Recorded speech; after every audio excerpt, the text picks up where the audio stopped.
오늘 은혜 받으실 하나님 말씀 마태복음 2장 1절에서 12절까지 말씀입니다. 우리 같이 한 목소리로 합독합니다. 시작. 헤로당 때에 예수께서 유대 베들레헴에서 나심에 동방으로부터 박사들이 예루살렘에 이르러 말하되 유대인의 왕으로 나시니가 어디 계시냐? 우리가 동방에서 그의 별을 보고 그에게 경배하러 왔노라 하니 헤롯 왕과 온 예루살렘이 듣고 소동한지라. 왕이 모든 대제사장과 백성의 서기관들을 모아 그리스도가 어디서 나겠느냐 물으니 이르되 유대 베들레헴이오니 이는 선지자로 이렇게 기록된 바 또 유대 땅 베들레헴아 너는 유대 고을 중에서 가장 작지 아니하도다. 내게서 한 다스리는 자가 나와서 내 백성 이스라엘의 목자가 되리라 하였음이니이다. 이에 헤롯이 가만히 박사들을 불러 별이 나타난 때를 자세히 묻고 베들레헴으로 보내며 이르되 가서 아기에 대하여 자세히 알아보고 찾거든 내게 고하여 나도 가서 그에게 경배하게 하라. 박사들이 왕의 말을 듣고 갈새 동방에서 보던 그 별이 문득 앞서 인도하여 가다가 아기 있는 곳 위에 머물러 서 있는지라. 그들이 별을 보고 매우 크게 기뻐하더라. 집에 들어가 아기와 그의 어머니 마리아가 함께 있는 것을 보고 엎드려 아기께 경배하고 보배 합을 열어 황금과 유향과 몰약을 예물로 드리니라. 그들은 꿈에 헤롯에게로 돌아가지 말라 지시하심을 받아 다른 길로 고국에 돌아가니라. 아멘. 여러분, 오늘 읽은 말씀 여러분에게는 어떻게 다가오시는지 모르겠지만요, 저는 이 말씀을 준비하면서 예전 생각이 많이 났어요. 어릴 때부터 이 성탄절 되면 뭐 거의 교회에서 살다시피 했던 것 같아요. 그러면서 뭐 찬양 준비도 하고, 뭐 율동도 하고, 연극도 하고. 근데 그럴 때 제일 많이 듣고 또 연극도 하고요. 무슨 역할을 맡았는지는 잘 기억이 안 나요. 근데 하여튼 연극도 많이 했던 것 같아요. 이 성탄절이 되면 빠질 수 없는 이야기죠. 동방 박사 이야기. 동방에서 박사들이 별을 보고 와서 예수님을 경배했다. 아주 성탄절이 되면 단골로 등장하는 그런 말씀이죠. 그런데 오늘 이 말씀을 깊이 묵상하면서 이 말씀이 굉장히 우리에게 주시는 그런 큰 은혜의 말씀이구나라는 것을 다시 한번 생각하게 됩니다. 오늘 이 본문 말씀을 통해서 오늘 하나님이 성탄절을 앞두고 있는 우리들에게 하시고자 하시는 말씀이 무엇인가, 오늘 잠깐 말씀을 통해서 은혜를 나누겠습니다. 오늘 본문을 보면 1절부터 오늘 본문의 배경이 되는 역사적인 또 시간적인 그런 배경에 대해서 말씀하죠. 오늘 1절 말씀 뭐라 그러시죠? 헤롯 왕 때에, 때는 언제냐? 헤롯 왕 때에 예수께서 유대 베들레헴에서 나심에 동방으로부터 박사들이 예루살렘에 이르러 말하되, 오늘 1절 그렇게 말씀합니다. 지리적으로는 무슨 일이 일어났느냐? 지리적으로는 유대 베들레헴에서 예수님이 태어나셨다. 그러니까 오늘 본문의 배경은 어디죠? 베들레헴입니다. 우리가 잘 아는 것처럼 예수님 어디서 태어나셨나? 베들레헴에서 태어나셨습니다. 그렇죠? 때는 언제냐? 헤롯 왕 때입니다. 헤롯 왕 때. 헤롯. 여러분, 헤롯 하면 무슨 생각이 떠오르시죠? 헤롯. 우리가 알고 있는 그 나쁜 헤롯 맞습니다. 얼마나 나쁜 사람이었냐 하면 자기의 왕위를 위해서 자기의 그 부인이 10명 있었거든요. 막 다 죽여요. 심지어는 장모도 죽이고 아들도 죽여요. 자기의 이 왕권을 위해서라면 못할 것이 없는 사람, 그것이 바로 오늘 예수님께서 태어나실 때에 유대를 다스리고 있었던 헤롯 왕의 어떤 그런 모습이었습니다. 그러니까 오늘 본문에서 헤롯 왕 때에 예수님이 태어나셨다. 베들레헴에서. 아주 암흑의 시기죠. 어렵고 힘든 시기. 사람들은 그냥 부과된 세금과 노역으로 아주 그냥 힘들어하고 언제 메시아가 오실 것인가 기다리고 있는 그때에 예수님께서 베들레헴에 태어나셨다. 오늘 성경은 그렇게 우리에게 말씀해 주시고 있습니다. 그런데 베들레헴에 나신 예수님을 찾아 나선 이들이 있다는 거예요. 오늘 1절 후반절에 보면 동방으로부터 박사들이 예루살렘에 이르러 말하되. 동방에서 박사들이 왔어요. 이 사람들은 유대인이에요? 아니에요? 유대인이 아니에요. 예? 유대인이 아닌 곳에 와서 오늘 2절 말씀에 뭐라고 그러죠? 유대인의 왕으로 나신 이가 어디 계시냐? 오늘 그렇게 묻고 있는 것을 보게 됩니다. 여러분, 다른 나라에서 왕으로 누가 났다 그러면 어디로 갈까요? 왕으로 난 사람은 어디에 있을까요? 왕궁에 있겠죠. 그 나라의 수도에 있겠죠. 그래서 박사들은 지금 어디로 갔죠? 예루살렘으로 갔어요. 예루살렘으로 가서 유대인의 왕으로 나신 이가 어디 있습니까? 오늘 그렇게 지금 이 박사들이 묻고 있는 거예요. 유대인의 이 동방에서 온 박사들이요, 혹시 유대인의 왕으로 오신 이가 근래에 태어났습니까? 이렇게 묻지 않았어요. 유대인의 왕으로 오신 이가 어디 있느냐? 태어나신 건 분명한 사실이라는 거예요. 근데 그분이 지금 어디 있느냐? 그렇게 묻고 있는 이 동방에서 온 박사들의 물음을 보게 됩니다. 왕이 어디 계시냐? 여러분, 예루살렘에 헤롯이 있는, 유대인들이 가득 차 있는 예루살렘에 가서 유대인의 왕으로 태어나신 이가 어디 있습니까? 라고 얘기했을 때 무슨 일이 일어났을까요? 거기엔 누가 있다고요? 헤롯 왕이 있어요. 오늘 1절 보세요. 헤롯 왕 때에, 오늘 그렇게 말씀을 시작하죠. 근데 2절 뭐라고 그러시죠? 2절에 이 동방의 박사들이 뭐라고 물어요? 유대인의 왕으로 나신 이가 어디 계시냐? 헤롯 왕이 있는데 예루살렘에 가서 유대인의 왕으로 오신 이가 어디 있냐요? 그런 이야기를 들은 헤롯 왕은 무슨 생각을 했을까요? 거기에 있었던 유대인들은 무슨 생각을 했을까요?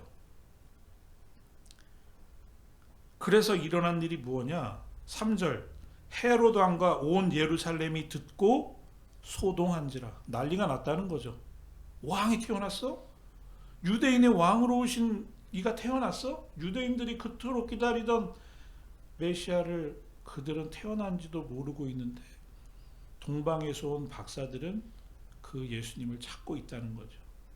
그리고 자기가 가지고 있는 정치적인 힘을 위해서라면 못할 것이 없는 헤롯이 유대인의 왕으로 태어나신 이가 어디 있느냐라는 이야기를 듣고 무슨 생각이 들었겠느냐라는 것이죠. 충격을 받았습니다. 헤롯이 사람을 불러 모읍니다. 대제사장과 서기관들을 불러 모아서 4절에 묻습니다. 왕이 모든 대제사장과 백성의 서기관들을 모아 그리스도가 어디서 나겠느냐 물으니. 오늘 그렇게 말씀하죠. 헤롯이 지금 깜짝 놀랐어요. 마음이 급해졌어요. 도대체 유대인의 왕으로 난다는 사람이 어디 있겠느냐. 모든 대제사장과 서기관들을 불러 모읍니다. 그리고 선지자들의 그 예언의 말씀을 통해서 이 예수님이 베들레헴에서 태어난다는 것을 알아내죠. 이에 헤롯이 가만히 박사들을 불러 별이 나타난 때를 자세히 묻고 베들레헴으로 보내며 이르되 가서 아기에 대하여 자세히 알아보고 찾거든 내게 고하여 나도 가서 그에게 경배하게 하라. 오늘 7절 8절에 말씀하고 있습니다. 헤롯이 가만히 박사들을 불렀다라고 말씀하고 있습니다. 어디서 들었던 단어죠. 가만히 불렀다. 누가 가만히 불렀죠? 마태복음에 2번 가만히 불렀다라는 말씀이 나오거든요. 누가 가만히 불렀죠? 예?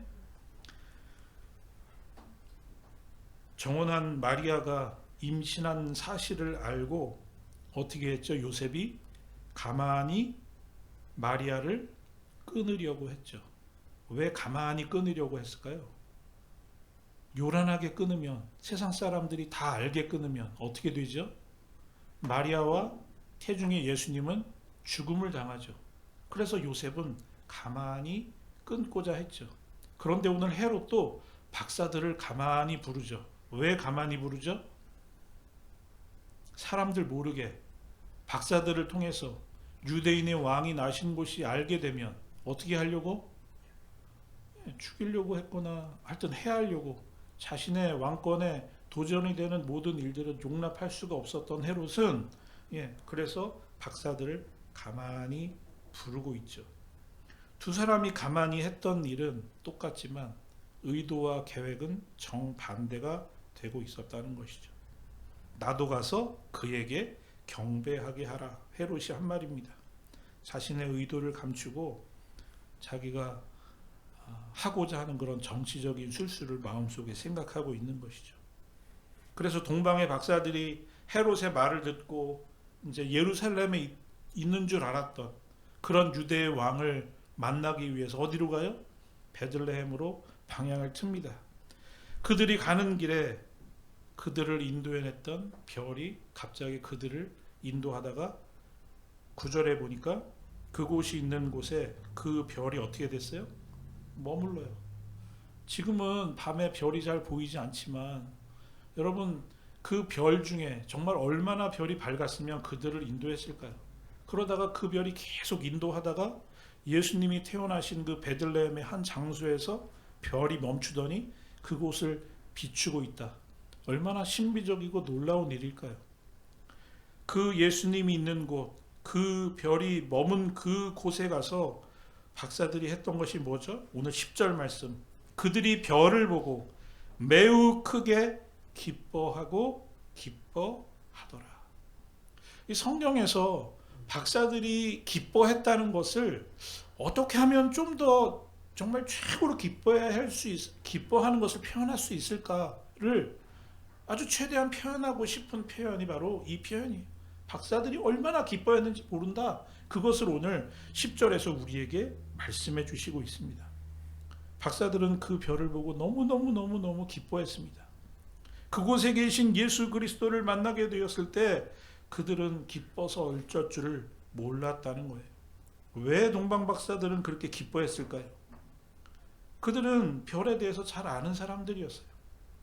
평소에도 별에 대해서 많이 보아왔고, 그래서 유독 야, 별이 굉장히 밝네, 굉장히 아주 뚜렷하네, 저렇게 놀라운 별이 있어, 그 자신들이 연구하던 그 별 중에 특별한 별이라서 그들이 그렇게 기뻐했을까요?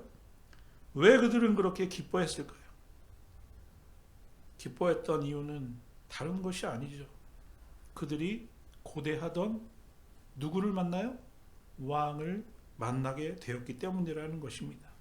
여러분, 왕을 만나면 그 다른 모든 것들은 사소한 것이 되어버리고 맙니다. 목자 없는 양같이 고생하며 유리하는 인생이 전능하신 왕을 만나게 되면, 전능하신 예수님을 만나게 되면 세상에 속한 모든 것들은 사소한 것이 되고 마는 것입니다. 그분으로부터 오는 기쁨으로 충만하게 되면 이 세상에서 주는 그 어떤 기쁨도 사소한 기쁨이 되고 마는 것입니다. 아무것도 아닌 것이 되고 마는 것입니다. 밝은 태양빛 앞에서 다른 모든 별들이 빛을 잃어버리는 것처럼 그 큰 기쁨, 왕을 만난 그 기쁨으로 말미암아 그들은 다른 모든 것들을 잃어버리게 되었다는 것입니다. 드디어 예수님을 만나서 그분께 경배합니다. 오늘 11절 말씀, 집에 들어가 아기와 그의 어머니 마리아가 함께 있는 것을 보고 엎드려 아기께 경배하고 보배압을 열어 황금과 유황과 몰약을 예물로 드리니라. 아기 예수님을 경배하고 그들이 준비한 예물을 드립니다. 어떤 분들은 이 박사들이 드린 예물요, 이 황금과 유황과 몰약, 이것에 대해서 뭐 예수님의 성품, 뭐 예수님의 사역, 우리가 드려야 할 예물의 뭐 여러 가지로 그렇게 또 생각을 하시는 분들도 있지만, 중요한 것은 뭐죠? 그들이 왕이신 예수님을 만나기 위해서 최선의 준비를 했고 최선의 경배를 그들은 예수님께 드렸다고 하는 사실입니다.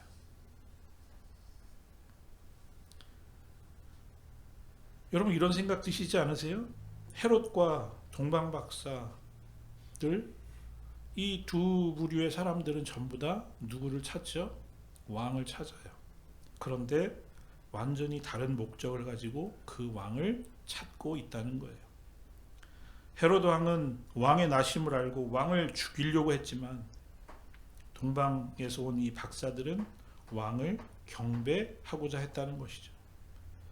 헤롯과 대조적으로 동방 박사들은 왕을 만나기 위해서 먼 길을 왔고 귀한 것을 들여 왕을 경배하고 있다는 것이죠. 이런 대조적인 모습, 왕을 죽이려고 하는 헤롯과 왕을 만나게 되었을 때 기뻐하며 왕께 경배를 드렸던 이 동방에서 온 박사들, 이 대조적인 모습이 이렇게 예수님이 베들레헴에서 태어나시자마자 시작되죠. 그런데 시작되었을 뿐만 아니라 예수님의 삶 전체를 놓고 보았을 때도 이 대적되는, 이 대비되는 모습이 계속 됐다는 거예요. 한쪽에서는 예수님을 만나서 기뻐하고 뛸 듯이 기뻐하고 감사하고 경배를 드리는 사람들이 있었는가 하면 또 한편에서는 끊임없이 그 예수님을 어떻게 하면 죽여버릴까? 어떻게 하면 저 사람을 유대인에서 그냥 없애버릴까? 궁리하고 끝까지 예수님을 죽이려고 쫓아다녔던 수많은 사람들이 있었던 것을 우리가 예수님의 생애를 통해서 보게 된다는 것입니다. 왜 이렇게 극단적인 반응이 나타날까요? 왜 한쪽에서는 예수님을 경배하고 기뻐하고 찬양하는데 왜 한쪽에서는 예수님을 그렇게 죽이려고 할까요? 여러분 왜 그럴까요? 왜냐하면 그 이유는 분명합니다. 예수님이 왕이신 것에 대한 반응이 그렇게 나타날 수밖에 없기 때문이라는 것입니다. 여러분 예수님이 누구시죠? 오늘 본문에서는 2절에 유대인의 왕으로 나신 이가 누구시냐? 그분은 옛적부터 말씀하신 기름 부음을 받은 자요 그리스도시다. 4절 그분은 이스라엘의 목자로 오신 다스리는 자요 통치자이시다. 6절 결론적으로 예수님은 옛적부터 하나님께서 약속하셨던 이 땅에 메시아로 보내신 분이다 라는 것을 우리에게 말씀하시고 있습니다. 박사들의 질문이 너무나도 정확하죠. 왕으로 나신 이가 어디 계시냐? 예수님이 왕이시기 때문에 왕을 따르는 사람들의 마음이 극단적으로 나뉠 수밖에 없다는 것입니다. 여러분 왕을 인정하느냐 왕을 인정하지 않느냐에 따라서 극단적으로 반응이 나타나게 될 수밖에 없다는 것입니다. 예수님 당시에만 그렇습니까? 지금도 마찬가지죠. 예수님을 왕으로 모신 사람들은 우리가 이렇게 모여서 예수님 오심을 기뻐하고 감사하고 예배드리지만 여러분 한편에서는 지금도 예수님을 배척하고 핍박하고 비웃고 비아냥거리는 세상에 수많은 사람들의 목소리를 우리가 듣고 있지 않습니까? 그러면 오늘 우리는 이렇게 질문해 봐야 되는 거죠. 오늘 예수 그리스도께서 왕 되심에 대해서 나는 어떻게 생각하고 있냐는 거예요. 나는 어떻게 반응하고 있냐는 거예요. 예수님께서 이제 다음 주에 우리는 성탄절로 예배를 드려요. 동방의 박사들이 질문한 것처럼 유대인의 왕으로 오신 이가 어디 계시느냐? 그 질문 앞에 우리는 어떻게 대답하고 있느냐는 것이죠. 왕으로 오신 예수님을 왕으로 인정하고 동방의 박사들처럼 그분을 기뻐하고 예물을 드리고 경배할 것이냐? 아니면 헤롯처럼 자신의 이익과 자신의 이해관계에 따라서 예수님을 배척하고 예수님을 죽여버릴 궁리를 할 것이냐? 여러분 잊지 말아야 할 것이 있습니다. 우리의 마음속 중심에는 왕을 거부하고 왕을 부정하는 마음이 언제나 우리의 마음속 중심에 도사리고 있다는 사실을 여러분 잊어버리면 안 됩니다. 본능적으로 우리의 마음이 그것을 싫어해요.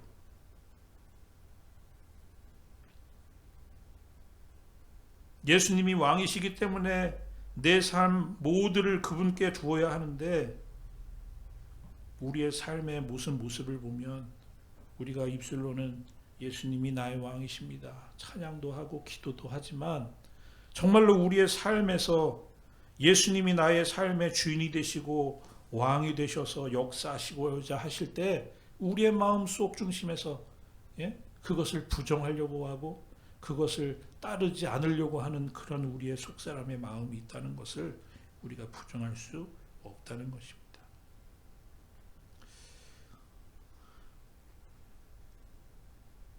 여자분들이 군대 얘기하는 거 엄청 싫어하신대요.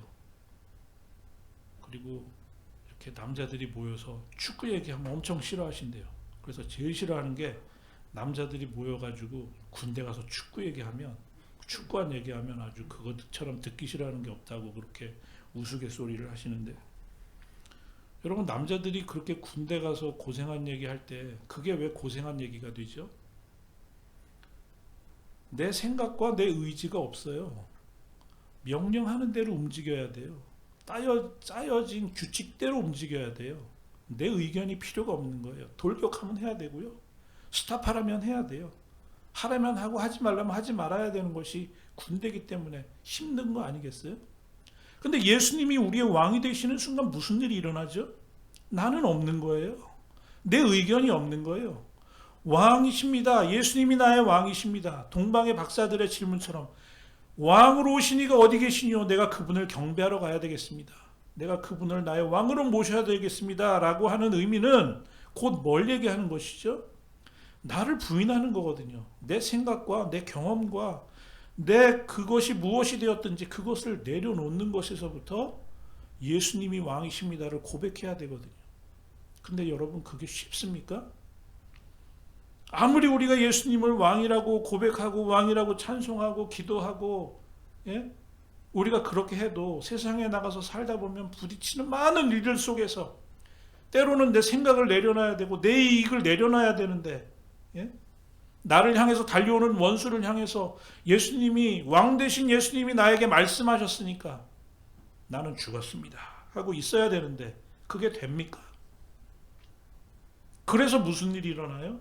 예수님을 죽여야 되는 거예요. 예수님을 없애버려야 되는 거예요. 그래야지 내가 살 것 같거든요.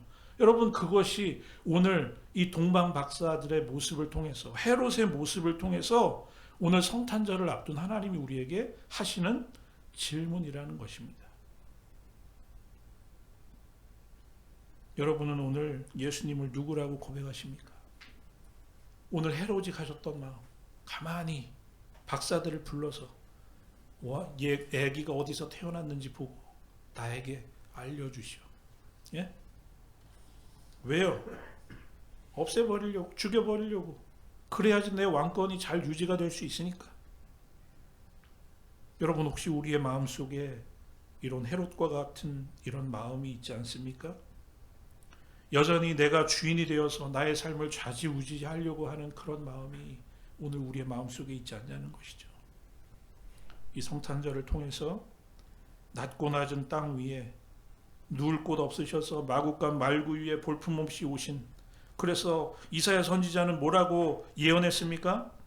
그는 주 앞에서 자라나기를 연한 순 같고 마른 땅에서 나온 줄기 같아서 고운 모양도 없고 풍채도 없은즉 우리의 보기에 흠모할 만한 아름다운 것이 없도다. 이사야 53장에서 말씀합니다. 우리의 보기에, 사람들 보기에 예수님은 고운 모양도 없고 풍채도 없고 한마디로 흠모할 만한 아름다운 것, 요즘 말로 하면 예수님은 매력이 없어 보인다는 거예요. 예수님 앞에서 무슨 능력이 있어? 무슨 선한 일이 나올 수 있어? 여러분 그것이 세상의 시선이지만 이번 성탄을 통해서 우리가 고백해야 하는 것은 흠모할 만한 아름다운 것이 없고 풍채도 없고 보기에 좋은 모양도 없지만 그분이 바로 나의 왕 되심을 고백하는 성탄이 되어야 된다는 것이죠.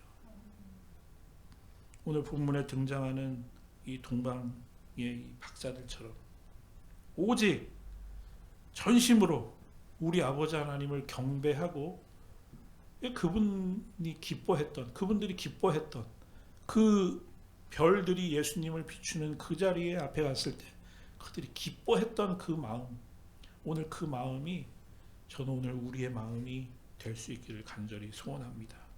여러분, 이것이 우리의 힘과 능으로 될 수 있는 일이 아니라는 것을 누구보다도 우리는 잘 알고 있습니다. 성령의 도우심이 아니면 예수를 주라 시인할 수 없다고 고백했습니다. 여러분, 우리의 교만을 내려놓고 다시 한번 하나님의 은혜를 구하는 거죠. 예? 내가 힘쓰고 애쓴다고 되는 것이 아니라 성령께서 역사하여 주실 때 우리의 삶을 통해서 예수님, 당신이 나의 삶의 주인이십니다. 당신이 나의 진짜 왕이십니다. 우리가 그렇게 성탄절을 통해서 온전히 고백할 수 있는, 또 우리의 범사의 삶을 통해서 그렇게 고백할 수 있는 그런 저와 여러분 다 되실 수 있기를 주의 이름으로 간절히 축원합니다.